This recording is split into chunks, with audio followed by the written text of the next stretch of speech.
2 ও 32-এর মধ্যে মৌলিক সংখ্যা কয়টি? এই মধ্যে কথাটা হইলে 2 এবং 32 সংখ্যা দুইটা যদি মৌলিক সংখ্যাও হয় তাহলে বাদ দিতে হবে, কারণ এটার মধ্যে বলছি। আর যদি এখানে পর্যন্ত ব্যবহার করে তাহলে এই সংখ্যাটা এবং এই সংখ্যাটা যদি মৌলিক সংখ্যা হয় তাদেরকেও হিসাব করতে হবে। এই কথাটা আমাদের মাথায় রাখতেই হবে।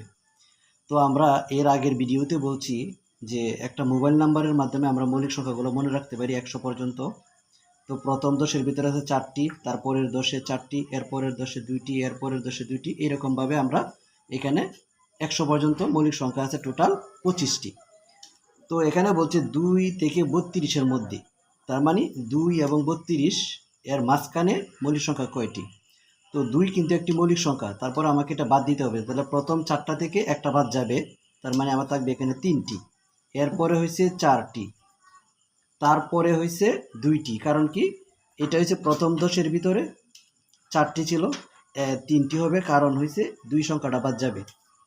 আর এরপরে আছে 4টি, 11 থেকে 20, এরপরে আছে 2টি, তার মানে আমার 21 থেকে 30 পর্যন্ত আছে 2টি, তার মানে আমার দাঁড়াইলো এখানে 3 আর 4 7 আর 2 9, তার মানে 2 ও 32-এর মধ্যে মৌলিক সংখ্যা আছে 9টি।